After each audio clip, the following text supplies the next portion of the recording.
Conto de Boleiro com Gilson Giordano.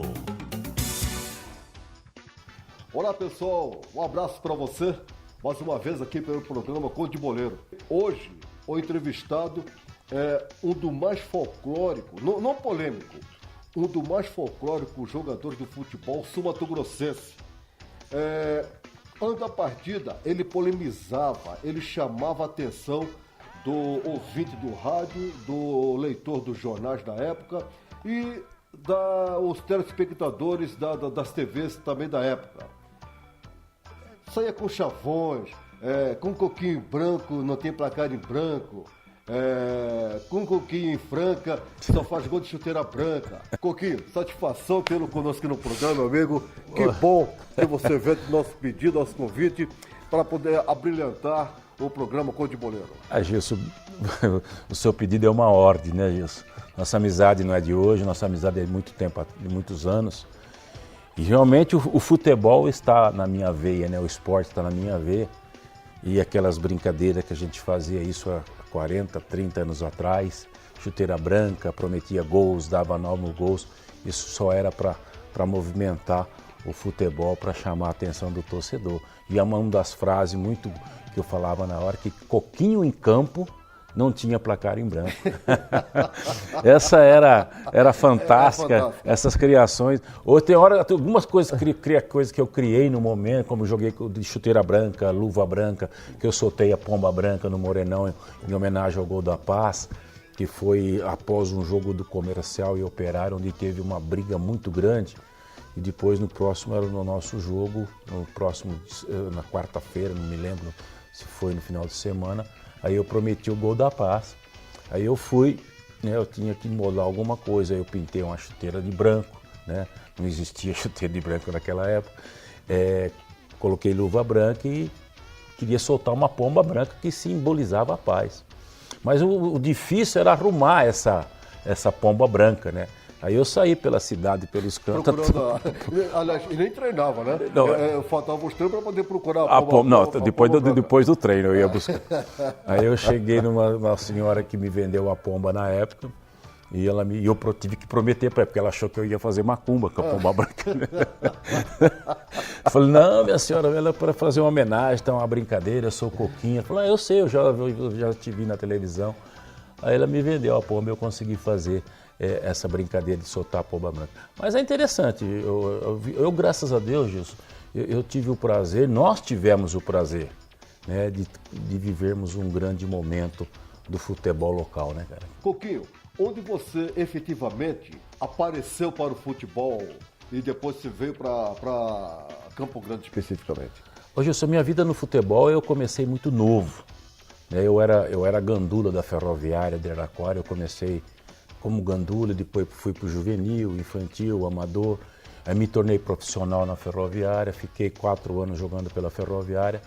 Depois teve um jogo São Paulo e Ferroviária em Araraquara pelo Campeonato Paulista, e nessa partida eu fui muito bem na partida, já estava me despontando, já era artilheiro das categorias de base da Ferroviária, antigamente tinha o preliminar que falava, né, que chamava muito a atenção, então já era artilheiro, já era conhecido. Passei para o profissional e realmente contra o São Paulo, nós fizemos um grande jogo, eu fiz uma grande partida, vencemos de 1-0 e eu fiz o gol. E após esse jogo, o São Paulo se interessou, né, pelo meu futebol. Na época o técnico era José Poi, gostou muito do meu futebol e entrou em contato com a Ferroviária e eu fui para o São Paulo. Foi para o São Paulo? Fui para o São Paulo. Fiquei um ano e 6 meses no São Paulo, na época, mas não consegui me firmar como titular, porque a concorrência era muito grande. Quem que tinha de concorrente lá com você? Olha, eu tinha Mirandinha, e depois o Mirandinha fraturou a perna em São José do Rio Preto, uma fratura exposta que nos deixou até, na época, muito chateado, muito chocado, porque o Mirandinha era um grande amigo nosso, jogava com a gente. Aí entrou o Serginho Chulapa na época. Que começou... A concorrência era forte mesmo, né? Não tinha como, era difícil. Era difícil, né? Tinha treinamento, por exemplo, coletivos que a gente treinava pouco. Eu jogava muito mais pelo Expressinho do São Paulo, porque tinha o Expressinho, jogava muito pelo interior do Brasil, interior de São Paulo, fazendo amistosos, que a gente jogava. E numa dessa, uma comercial na época era seu Erci Barcelos. Esse é o Marcelo. Seu Erci Barcelos, José Brandão, Arani Barcelos, foram ao São Paulo atrás de jogadores e eu fui indicado e vim para o comercial e aqui eu acabei ficando. Aí você veio para o comercial e depois aqui em Mato Grosso do Sul, aquele destaque que você ganhou no começo da sua trajetória como jogador, expandiu aqui no futebol, na época Mato Grosso ainda, né? Sim. E aqui, quais foram as equipes que você jogou aqui no Uno Mato Grosso, depois Mato Grosso do Sul? Então, quando eu surgiu, eu fiz uma grande campanha pelo comercial, na época, aí surgiu o apelido do Coquinho, o bem amado do futebol sul-mato-grossense. Né? Que todo mundo queria o Coquinho, mas ninguém me pagava, ninguém queria me pagar. Aí eu joguei aqui eu joguei no comercial, eu joguei um jogo pelo Operário, quando nós fomos jogar um jogo pelo Operário, eu estava acertando com o Operário, depois não deu certo financeiramente e eu acabei não ficando. Aí joguei no Taverópolis, joguei na SEI, onde eu me tornei artilheiro do campeonato na época, o Uno, né? Uno, né? E fiquei lá com 22 gols. E esse meu número de gol ficou o recorde de mais de 25 anos que não conseguiam quebrar esse recorde de número de gols num campeonato só. E depois eu joguei pela SEI, passei pelo Taverópolis, aí joguei no Operário de Várzea Grande e joguei no Dom Bosco, lá de Cuiabá, na época. Ô Coquinho, você sempre se despontou, você disse que foi artilheiro pela equipe da SEI, marcando 22 gols, realmente um número que consta até hoje nos anais da história do futebol mato-grossense e que levou muito tempo para ser quebrado esse recorde. Mas você era técnico ou aproveitava bem a sua estatura ou a sua complexão física? Eu sempre falo, né, Justo, eu não sabia jogar futebol. Eu não era habilidoso, né, mas eu sabia fazer gol. Porque fazer gol não é tão simples, né? Você precisa olhar o goleiro, né, cabecear de olho aberto. Hoje, a maioria dos jogadores, pela falta de fundamento que se tem, hoje o jogador só para cabecear uma bola sobe de olho fechado, não tem como. Vai chutar uma bola, chuta em cima do goleiro, dá para você tirar do goleiro. Então eu usava mais isso. Eu não era um jogador habilidoso, mas era um centroavante de área, um centroavante criativo, que é criativo assim, na maneira de fazer o gol, né? E realmente eu dei muita sorte, fiz muito gol. Eu não posso reclamar da minha carreira, sabe, Justo? Não se ganhava dinheiro, mas fiz muitos amigos. Coquinho, você se espelhava no jogador Dario? Eu comecei a copiar, e quando eu jogava no juvenil da Ferroviária, eu comecei a me espelhar no César. César Louco? César Louco. Do Palmeiras? Do Palmeiras. Porque eu tinha a mesma maneira de jogar, eu tinha praticamente o mesmo cabelo, a cabeleira, me espelhei muito nele. Porque eu achava, ele era louco mesmo, né? César, tanto que o apelido dele era César Maluco. Então eu tentava copiar nele e as coisas que ele coisas boas. As coisas boas, as coisas ruins não. Aí depois eu tive a oportunidade de jogar com o irmão dele, que é o Luizinho, Luizinho Tombo, né? Luizinho Tombo, que jogou comigo na Ferroviária. E essas coisas eu fui ajuntando. Depois, lá na frente, mais na frente, eu comecei a me espelhar também no Dario pela promoção dos jogos, né? Certo. O Dario também tinha a mesma linguagem. A linguagem do futebol é única, né? É única. Então a gente procurei copiar algumas coisas, aperfeiçoar algumas coisas para tentar me destacar. E graças a Deus deu certo. Agora, Coquinho, a sua passagem pelo Taverópolis foi realmente... Aliás, você veio para cá e você brilhou no futebol mato-grossense, no futebol do Mato Grosso de forma geral. Mas teve uma das passagens dos times do futebol mato-grossense, especificamente, a equipe do Taverópolis, que formou aquele timaço com o Garrinchinha pela ponta direita, era o Ninho e o Pelezinho no meio de campo. Isso. E você como centroavante, eu só não recordo quem que era o ponteiro esquerdo. Aquele time barbarizou o futebol. Sim, né? sim. Foi um achado, não sei como que foi, mas aquele time foi um timaço. Né? Teve duas equipes que eu joguei aqui em Campo Grande, equipes pequenas, uma foi a SEI e outra foi o Taverópolis, que na época conseguiu montar grandes jogos. Grandes times, desculpa. E o Taverópolis realmente tinha um elenco que era um elenco de jogadores praticamente da terra, da terra, mas uma equipe muito forte, uma equipe que jogava muito sério, uma equipe que trabalhava muito. E nós tínhamos, por exemplo, um exemplo, a gente às vezes até jogava até mais, com mais amor, com mais carinho pela camisa, que hoje não existe mais. Não tem mais. Não tem mais.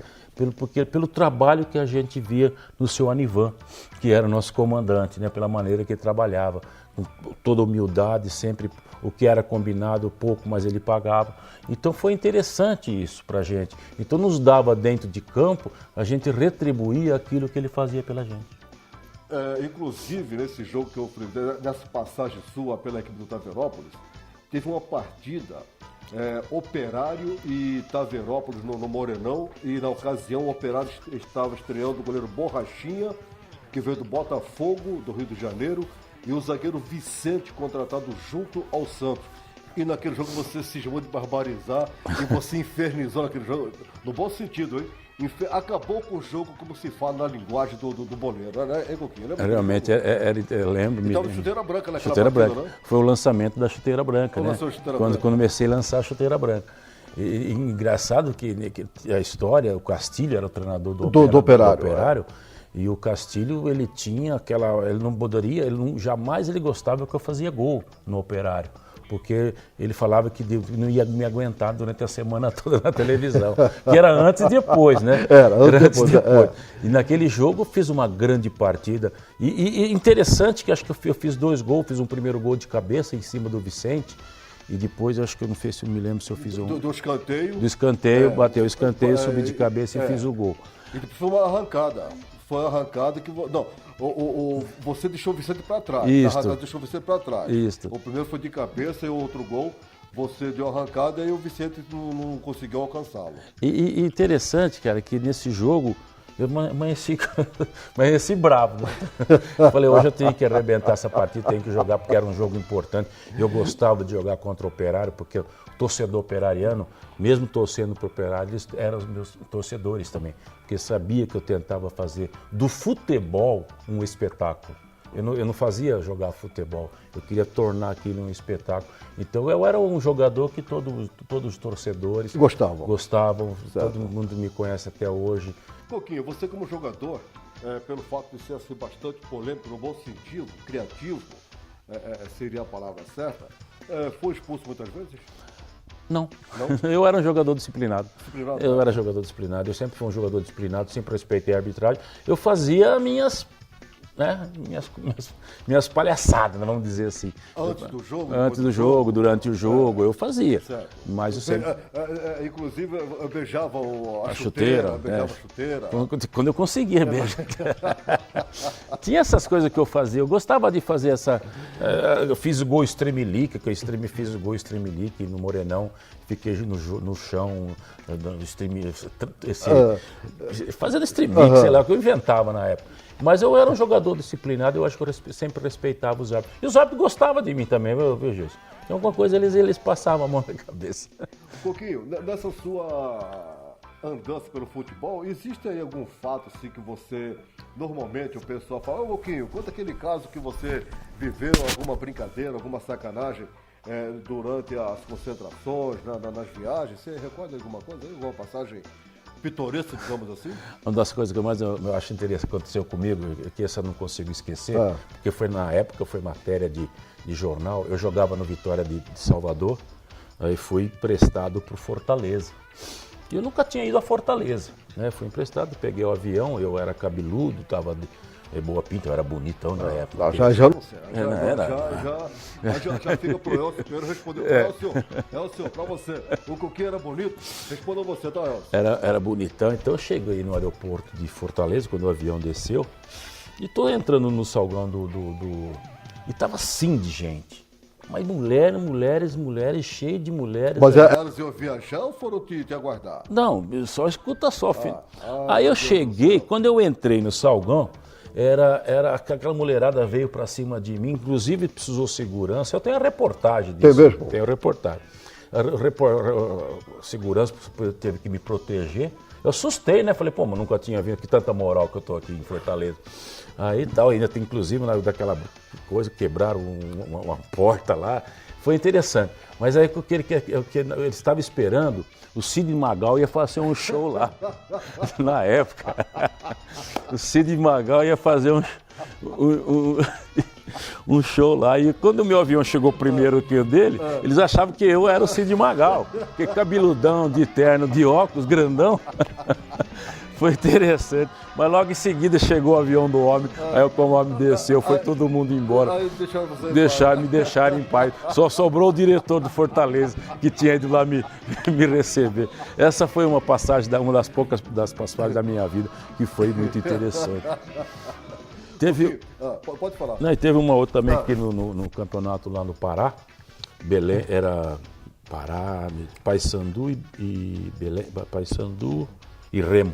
Remo e Paysandu, e a diretoria do Remo na época comprou o nosso lateral esquerdo. É que eu não vou citar o nome porque ele mora aqui agora. Mora aqui em Campo Grande. Aí e comprou ele no jogo. Aí só que a diretoria do Remo tinha comprado, a diretoria do Paysandu tinha comprado o goleiro do Remo. Aquelas brincas que fazia, né? Aí ele foi no final do jogo, librou meio mundo assim, ficou na cara do gol, o goleiro. Chuta, rapaz, que eu tô vendido. Ele falou, rapaz, eu não posso, eu tô comprado. Mas existiu essa história mesmo do quê? Essas são as histórias do futebol, né? As histórias do... E aí, ele não chutou? Não teve, já jogou pra fora. E o goleiro ficou pé da vida. Ficou pé, porque ele perdeu o dinheiro. Não teve como, ele perdeu. Mas essas são as histórias do futebol. Hoje, o futebol era mais folclore, sabe? Hoje era mais gostoso. Hoje torcedor ficou muito violento também, né? Tem tudo isso. Uma ignorância, né, que acontece no futebol atual. Realmente. Com relação às escolinhas, onde os jogadores que estão em formação já começam a cortar cabelos, da forma como os ídolos, o jogador que eles têm como ídolo, aí já começa a carregar aquela sacolinha, um chinelão e já começa a andar pisando em ovos, andar tudo assim, ó. Eu sou contra isso. Você acha que também está havendo uma falha por parte do professor, digamos assim, do técnico, em orientar bem esses jogadores que estão começando? Muitos deles nem sabem se terão futuro no futebol, mas já começa assim com toda aquela, já começa a tirar cutícula, já começa a passar base na unha.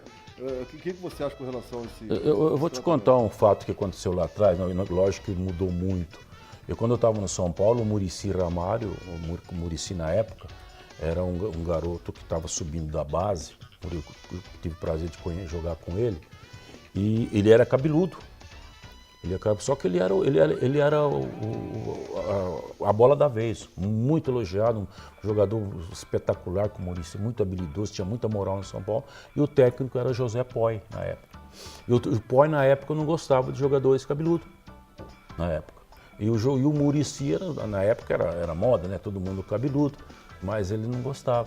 E como o Muricy estava subindo, ele tratava o Muricy como se fosse, como um filho. Porque ele via no Muricy um futuro muito brilhante. É diferente de hoje. Certo. O treinador não pode falar nada, ninguém fala nada. Realmente. O Poy chamou o Muricy para uma conversa e queria que o Muricy cortasse o cabelo. E o Muricy falou que eu não vou cortar. Não, você tem que cortar, menino. Eu quero que você corte o cabelo. Não vou cortar. O Poy falou, você não joga no São Paulo. O fim de papo. O fim de papo. Porque ele queria o melhor para o Muricy. Talvez até ele tivesse errado. E o Muricy sempre foi um cara de personalidade. Eu conheço o Muricy há muitos anos. Então hoje o que acontece? Hoje se o treinador fala pro moleque, você não pode cortar o cabelo desse jeito, aí vem o pai, vem a mãe, vem o empresário, vem não sei o quê. E tira o técnico do time, né? Manda o técnico embora. É isso que acontece. Por que hoje tem que ter muito cuidado? Hoje você tem que ter muito cuidado com essa molecada. Você vê no Mato Grosso do Sul. Mato Grosso do Sul é um celeiro de craque, de jogadores bons, e não se sai nem mais nem Não, realmente. É muito difícil revelar um. Como aqui, que as categorias de base do Mato Grosso do Sul estão abandonadas, né? Estão praticamente todas abandonadas. E não tem aquele trabalho profissional, que é você pegar o guri, levar ele para dentro de campo e dar fundamento. E fundamento inclui a maneira de se portar, a maneira de se vestir, com quem você anda, como é que você vai com quem você vai andar. Tudo isso é fundamento na vida do guri. E, infelizmente, não acontece isso mais no Mato Grosso do Sul. Coquinho, infelizmente nós somos escravos do tempo e o nosso tempo está quase acabando. Mas, sem dúvida nenhuma, a sua participação no programa Conto de Boleiro serviu muito para brilhantar, para reviver a boa época do futebol que você praticou, que você foi um dos personagens principais aqui em Mato Grosso do Sul e também no Uno Mato Grosso. Veio de São Paulo para cá, onde você foi revelado. Muito obrigado pela sua participação e espero que você volte mais vezes para você contar, falar um pouco mais do futebol. Com certeza. Da época que você viveu, tudo que você fez. Temos muita coisa para contar, mas só eu queria fazer antes de me despedir, falar, aquele caderninho seu, que você anda lá, que só tem um gol marcado, você rasga aquele caderninho. Aquele caderno, só tem um gol. Aquele caderninho seu é muito mentiroso. Mas é isso, Gilson, obrigado pelo convite, obrigado mesmo de coração. Eu acho que é muito importante esse programa seu para a gente trazer os ex-atletas e jogadores, né? Para contar um pouco da história do futebol sul-mato-grossense, do Uno Mato Grosso, quando era Uno, porque realmente nós precisamos disso. Se a gente não começar a discutir o esporte, que é o futebol no caso, o futebol sul-mato-grossense pode parar, pode fechar as portas e isso não pode acontecer, nós não podemos deixar acontecer. Tá certo. Portanto, esse foi o jogador Coquinho, o que marcou 22 gols, foi durante 20 anos o artilheiro do futebol do Mato Grosso ainda e que abrilhantou o programa de hoje. A todos vocês, amigo telespectador, muito obrigado pela audiência, fique conosco e até o próximo programa. Um abraço.